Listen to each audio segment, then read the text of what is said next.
నెల్లూరు జిల్లా ఉదయగిరి నియోజకవర్గంలోని వింజమూరు మండల ప్రజా పరిషత్ కార్యాలయంలో ఇన్ఛార్జ్ ఎంపీపీగా ఆనంగి రమణయ్య ప్రమాణ స్వీకారం చేశారు. అవిశ్వాసం కోల్పోయిన ఎంపీపీ ఇరగడూరి మోహన్ రెడ్డి స్థానంలో ఎంపీటీసీల సమక్షంలో ఈ కార్యక్రమం జరిగింది. ముందుగా ఎంపీడీఓ శ్రీనివాసులరెడ్డి ఆనంగి రమణయ్యతో ప్రమాణ స్వీకారం చేయించారు. అనంతరం మండలంలోని ఎంపీటీసీ సభ్యులు శాలువాలు పూలమాలలతో ఆనంగి రమణయ్యను ఘనంగా సత్కరించారు. ఈ సందర్భంగా ఆయన మాట్లాడుతూ తనపై నమ్మకం ఉంచి ఇన్ఛార్జ్ ఎంపీపీ పదవిని అప్పగించిన ఎంపీటీసీలందరికీ కృతజ్ఞతలు తెలిపారు. తనకు అప్పగించిన బాధ్యతలను సక్రమంగా నిర్వర్తిస్తూ మండల అభివృద్ధికి నిరంతరం కృషి చేస్తారన్నారు.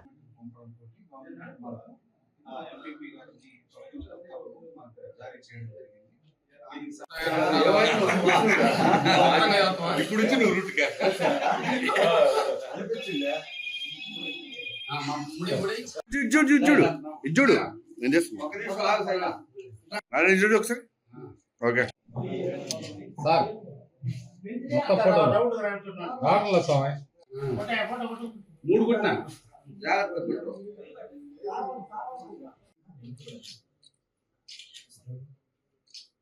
ఓకే మాలగా సేన ప్రేమ పోద్దాను మాలగా అది పోయేది పెద్దలు గట్టిగా పడగొట్టుకో మామూలు స్మైల్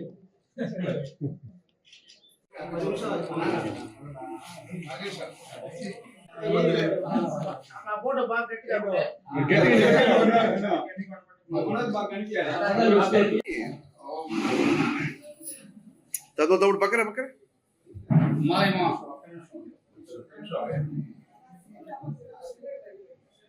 సార్ చూడండి సార్ ఇద్దరు పట్టుకుని మాల పట్టుకుని చూడండి మోహన్ రెడ్డి నెంబర్ 1 ఎంత పర్లేదు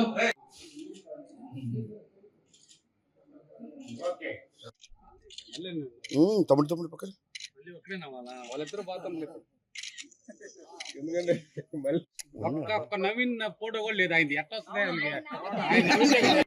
సెక్షన్ 165 ప్రకారం మనకు ఎంపీపీ పదవి ఖాళీ అయినట్లయితే అంటే ఎవరన్నా చనిపోయినా లేదా రాజీనామా చేసినా లేదా ఇలాంటి అవిశ్వాస తీర్మానం ప్రతిపాదించబడి గెలిచినప్పుడు పదవి వేకెంట్గానైతే మనకు ఆ సెక్షన్ ప్రకారం ఎవరైతే ఉపాధ్యక్షులు ఉంటారో వాళ్ళు ఎంపీపీకి ఉండేటటువంటి అధికారాలను చేపట్టడం జరుగుతుంది. అయితే మనకు ప్రస్తుతము ఇద్దరు ఉపాధ్యక్షులు ఉండటంతో దీనికి సంబంధించి మనం ప్రతిపాదనని గౌరవ సిఇఓ గారికి పంపడం జరిగింది. సిఇఓ గారు కలెక్టర్ గారి ఆమోదంతో మనకు ఉపాధ్యక్షుల్లో ఒకరైనటువంటి ఆనంగి రమణయ్య గారిని మనకు ఎవరైతే రెగ్యులర్ ఎంపీపీ గారి ఎన్నికయ్యేంత వరకు వారిని ఉన్నటువంటి నిధులతోటి గౌరవ శాసనసభ్యుల వారి యొక్క సలహాలు సూచనలు మనకు మండలంలో ఉన్నటువంటి ఇతర ప్రజాప్రతినిధులు అందరి యొక్క సూచనల మేరకు అందరికీ ఆమోదకరమైనటువంటి మండల పరిషత్తుగా దీన్ని రూపుదిద్దుకొని మండల పరిషత్ యొక్క పేరు ప్రతిష్టలు పెరిగేలాగా మనందరం కూడా పనిచేయాల్సినటువంటి అవసరం ఉంది. కాబట్టి మా ఎంపీటీసీ సభ్యులందరూ కూడా ఆ విధంగా ఉపాధ్యక్షుల వారికి అధ్యక్షత బాధ్యత చేపడుతున్నటువంటి ఆనంగి రమణయ్య గారికి కూడా అందరూ కూడా సహాయ సహకారాలు అందిస్తారని కోరుకుంటున్నాను. అలాగే మనకు ఉన్నటువంటి మీడియా ప్రతినిధులు కావచ్చు, ఇతర ప్రజాప్రతినిధులందరూ కూడా ఆయనకు సహకారాలు అందించి మనము ఈ కార్యక్రమాన్ని తర్వాత జరగబోయేటటువంటి కార్యక్రమాలన్నింటినీ కూడా మనం విజయవంతంగా పూర్తి చేసుకోవాలని కోరుకుంటూ మరొకసారి మా యొక్క మండల పరిషత్ తరఫున ఇప్పుడు అధ్యక్ష బాధ్యతలు చేపట్టబోతున్నటువంటి ఆనంగి రమణయ్య గారికి శుభాకాంక్షలు తెలియజేస్తున్నాను.